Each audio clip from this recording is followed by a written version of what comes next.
Hey, I'm Bill Meeks, and this is Hey You, What's Up?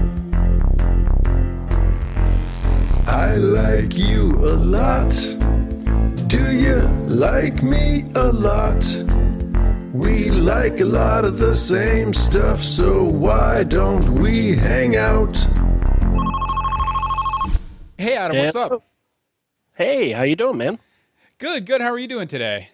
Hanging in there. Another day, another dollar. Yeah, another a lovely Saturday afternoon down here in Georgia. You're in where are you at? Where you at, Adam? I am in Lowell, Massachusetts, about 40 minutes outside of Boston, about 15 minutes away from New Hampshire. So we just had the biggest thunderstorm I've seen in years pass through here. So it's been an interesting. Really? Oh yeah, it's been a dark, gloomy, huge, fat lightning bolts. It's been a crazy day here. Any damage? Any felled trees? Anything like that? Not that I saw. It looked like we almost lost our power, but it just flickered, and luckily I'm still online. That's all that really matters. Yeah, you know what? We've been having it's kind of a tornado season here in Georgia, so we've been having a lot of like power issues too. And I keep thinking I need to get, what's it called? The battery backup that you plug into, so you get like 10 minutes. Yep. I exactly. Need to get one of those. Yeah, you like a backup. What is like a surge protector, power battery backup, and I hear it's like UBS or something. Yes, like uninterrupted power supply, a UPS. Yes, that's it. Yeah, but no, believe me, every time the power goes out, I'm like, man, damn it, I wish I had one of those. Have you ever seen the version of that like cybersecurity? Federal agents and stuff have, to where they can go in and like a lot of people have like a kill switch, or like they will have an encrypted drive, so you need a password to get into the right operating system, et cetera, et cetera. What they have, this little device that they can bring it in, and I can't remember exactly how it works, but it's like you take 3 different plugs and plug them this way, that way, and the other way, and somehow they can unplug a desktop computer from the wall and take it back to the forensics lab without shutting it down. Which I forget exactly how it works. I should look it up. I'm not going to. I'm not going to, but it sounds like a great idea, and I wish I had it. Yeah, but yeah, they can just like flop, and just take the entire desktop out of the house, put it in a van, and then go deal with it. Which is so weird. Like you would never think that would be possible. I think it involves like pulling the power socket out of the wall and then doing something with one of the grounds or something like that. But, wow, that's so strange. Yeah. Yeah, but I guess when they roll in and they want to take a bunch of computers back to the forensics lab, they're willing to get their hands a little dirty. Interesting. Yeah, so, unfortunately, that stuff is way out of my budget right now. That's for sure. Mm-hmm. Adam, I was thinking about it, in like the 5 minutes since you contacted me saying you were ready to do this, about all the topics we've talked about, because we've known each other for years. I've done client work for you. We've been on shows together, and we've had, private Skype calls and stuff like that, mostly with our shirts on, sometimes with the shirts off. Yeah, well, let's get that out there. We don't always take our shirts off. That's a very special occasion. That's not an every time thing. Yeah, that's a very special occasion thing. Exactly. But one thing I don't think I've ever really talked with you about is music. So what kind of music do you like, Adam? I like a lot of different music, but I generally tend to really gravitate towards more electronic, ambient, chill out kind of stuff. For example, I'm in the middle of writing something right now, and I just realized William Orbit has a new Strange Cargo album out. If you folks have never, William Orbit's done a lot of work with over the years. He Madonna's Ray of Light album was produced by him, so he has a certain sound and vibe. I like a lot of stuff like that. Enigma has always been something that ends up in my rotation. I used to have I was huge into Prince for a very, very long time.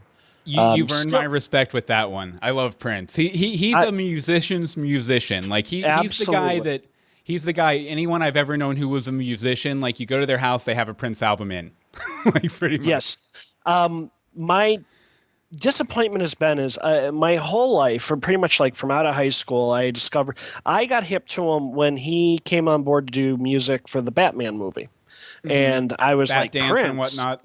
Yeah, but I was like, Prince doing the soundtrack, what the hell? And then, of course, Bat Dance was a huge hit, and the album was very good, and it got me to listen to his other stuff. And I really, really fell in love with his fusion of sex and spirituality, and there was a truth to what he was doing. But unfortunately, about 2001, 2002, his whole vibe, tone, his message has all kind of radically changed. And as hard as I have tried, I have not been able to get into a single album he's released since Raven to the Joy Fantastic. Everything that's come out since then has been. I know my friend Brett was following him a bit back in the early 2000s and stuff, and I know he was leaning more into sort of like a kind of like a jazz fusion kind of thing. Yep, there's that, and I don't want to turn this into a huge discussion on religion per se, but I do know that he found his way into the Jehovah Witness faith, and it definitely had an impact on what he was singing about and what he was doing with his music, to the point where he was retconning some of his old stuff. Very popular song off of Sign of the Times, one of my favorite lyrics and stuff like that. Yeah, so on Sign of the Times, there's a song called "The Cross." And obviously, it's about the inspiration a Christian, a person of faith and the Christian faith gets from the symbolism of Christ on the cross. And that is, in essence, what the song is about. Once he got involved with the Witnesses, last time I saw him live, it was one of these great nights. Like, if I could have cherry-picked the set list, it would have been this set list. Except when he did the cross, he changed it to the Christos. Because Jehovah Witnesses don't believe in the symbolism of the cross; they find it offensive. Oh, really? I knew they didn't have. I knew they didn't have birthdays and holidays and stuff like that. I wasn't aware of that though. Yeah, and they're and I understand their logic. Their faith is in Christ and his death and resurrection, not him being nailed to a tree. And so that's why it's like, if you had a friend killed by a gun, you wouldn't wear a gun around your neck, is sort of the argument they have.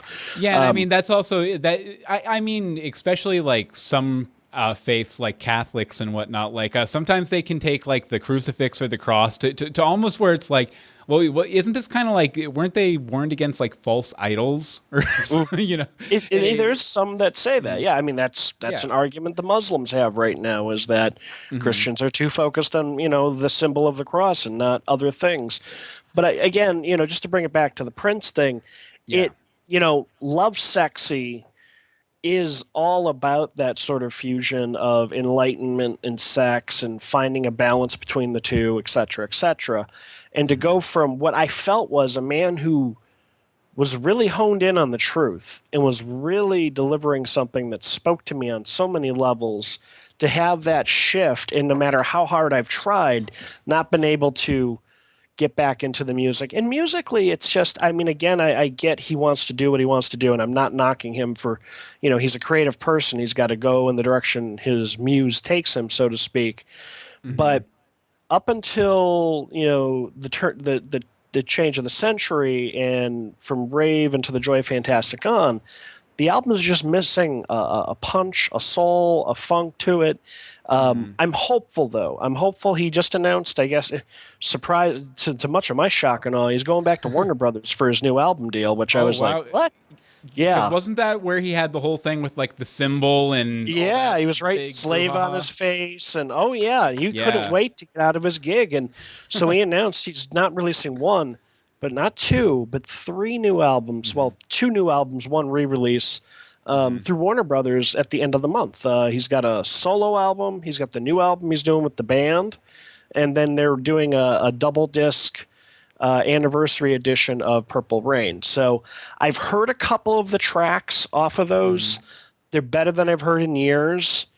I'm going to wait and see what I think of the rest of the album. But, like the funk isn't as funky. The rock isn't as rocky. The ballads aren't as soulful. Just something's kind of off. So But with all that said, I still very much go through my catalog of Prince music, and I still very much love a great deal of his body of work, and I do keep trying to come back and get back into it. Now, with all that said, too, next time he comes back around in Boston, believe me, I want to check him out with the new band, because from what I've seen so far, the new band is tight. And I've seen them doing old hits, and I'm like, man, I'd love to see him perform Strange I'm sure it's Relationships. like crazy. Yeah. I'm sure it's crazy expensive though. Those tickets, like probably hundreds. Like They can be. Oh, dude, I've spent some crazy money to go see Prince over the years. Trust me. Okay, Adam, we're about 10 minutes in, which means we're going to be wrapping up soon. So I figured I'd go ahead and throw it to you real quick here, just if you have any plug anywhere you want to point people or anything cool you found online. Oh, well, I mean, cool online. Obviously, I'm really digging the new William Orbit album, but you can check me out on Twitter. I do have a YouTube channel. I am doing content there, and I would appreciate it if you would check it out. It's Twitter and YouTube are both AT0MXII. It's sort of elite speak spelling for Adam 12. But if you remember, it's AT0M, and then the XII is Roman numerals for 12. That'll point you to what I'm doing online and all of that I'm fun sure, stuff. we're recording this before I have actual show notes for this show or a website for this show, but I'm sure that'll be somewhere in the show notes too. Absolutely. Yeah, so this is third day I've been recording these. What do you think of this format? You think this format's okay? Like, I mean, we'll see. I don't know how this is all going to go together. For those listening to this after the fact, Bill didn't tell me what we were going to talk about, didn't tell me what was going to happen. He gave me no prep. Keep in mind, in about 30 seconds, I will be hanging up on you. Go ahead. He's just gonna hang up on me. So, there you go. Thank you, Bill, for having me. This was certainly interesting. I've enjoyed it, and I look forward to seeing what you're going to do when you put all this together. Hey, Adam, I'm not going to let you out that cleanly. Tell me your favorite Prince lyric. Tell you my favorite Prince lyric. Let me see. Shoot. I'm trying to think. It's a strange relationship, and now I can't think of the line. Oh, there's a timer. I like you a lot. Thanks for tuning in to another episode of Hey You What's Up. Want to come on the show? Sign up at heyyouwhatsup.com/letmebeyou. You can follow me on Twitter. I'm at Bill Meeks, and you can find the show at heyyouwhatsup.com. Talk to you later. I like you. I like you a lot.